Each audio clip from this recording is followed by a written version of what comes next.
Mary Elizabeth foster, Buddha और धम्म की महादानी, अमेरिकी उपासिका, अनागरिक धम्मपाल की पालन माता, आधुनिक युग की मिगार माता विशाखा, जिन्होंने भारत व दुनिया में धम्म को पुनर्जीवित करने में काफ़ी धन दान दिया। मैरी फॉस्टर अमेरिका के हवाई राज्य के होनोलुलु शहर की निवासी थीं। वह राज परिवार की बेटी थीं। पति अमेरिका के बड़े बैंक व्यवसायी थे। धम्मपाल जी 1893 में अमेरिका में धर्म संसद में धम्म ध्वज फहराने गए थे। लौटते समय वे समुद्री मार्ग से सिलोन जा रहे थे। संयोग से स्टीमर में मैरी फॉस्टर ने मुलाकात की। मैरी ने अपने स्वभाव में क्रोध के नियंत्रण के लिए धम्मपाल जी से सलाह मांगी। धम्मपाल जी ने भगवान बुद्ध की शिक्षाओं के पालन और ध्यान का मार्ग बताया। मैरी फॉस्टर के जीवन में काया पलट हो गया। जीवन की धारा ही बदल गई और बुद्ध और धम्म के शरण में आई तो पीछे मुड़कर नहीं देखा। धम्मपाल जी उन दिनों कलकत्ता में महाबोधि सोसाइटी की स्थापना के बाद महाविहार मुक्ति आंदोलन चलाते हुए पूरी दुनिया में भ्रमण कर रहे थे। मैरी फॉस्टर से उनका पत्राचार होता रहा। वे उन्हें अपनी फॉस्टर मदर कहते थे। धम्मपाल जी ने कलकत्ता, बोधगया, सारनाथ, लंदन और कई देशों में गतिविधियों को ज़्यादा केंद्रित रखा। धन की भारी ज़रूरत थी। मैरी फॉस्टर आगे आकर उस दौर में बड़ी धनराशि धन दान के रूप में भेजती रहीं और यह सिलसिला उनके जीवन पर्यंत चलता रहा। यही नहीं, 1930 में उनके परिनिर्वाण के बाद उनके परिवार की भारी संपत्ति धम्मदान के रूप में दी गई। उन्हीं के दान के फलस्वरूप अनागरिक धम्मपाल जी ने महाबोधि सोसाइटी के तहत कलकत्ता में विशाल विहार, बोधगया में बड़ी धर्मशाला, गेस्ट हाउस, विहार, सारनाथ में मूलगंध कुटी विहार, म्यूजियम, धर्मशाला, स्कूल, कॉलेज, अस्पताल, लंदन में विहार और बहुत सारी चीज़ों का निर्माण करवाया और धम्म प्रचार के लिए पत्र, पत्रिकाएं व ग्रंथों का प्रकाशन कर वितरण करवाया।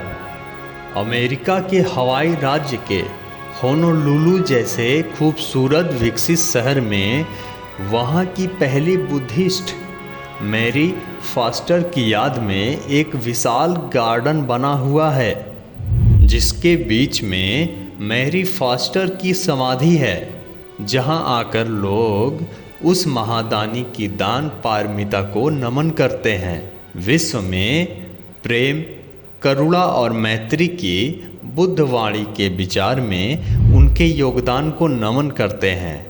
मेरे मित्रों, आगे बढ़ने से पहले मैं आपसे निवेदन करना चाहता हूँ कि अगर आप हमारे इस चैनल पर नए हैं तो इस चैनल को अभी के अभी सब्सक्राइब कर लीजिए। सब्सक्राइब करने से इस तरह के वीडियोज़ आपके पास पहुंचते रहेंगे और इस वीडियो को लाइक ज़रूर करिए और शेयर करना मत भूलिएगा। तो चलिए अब आगे देखते हैं। मैंने कहा था कि इस देश की पहचान बुद्ध से है। आप हिमाचल के किसी भी कोने में जाइए, आपको बुद्ध के चिन्ह साफ साफ दिखेंगे। अब इस फोटोग्राफ को देखिए। यह चामुंडा के कठियार गांव का पत्थर है। यह हिमाचल की बहुत बड़ी धरोहर है। इस पर ब्राह्मी व खरोष्टी लिपि में लिखा है वैलस पुकारिड़ी व राठीदास वैलस पुकारिड़ी। यह भारत ही नहीं अपितु विश्व के एकमात्र महानतम सम्राट अशोक महान के समय का अभिलेख है।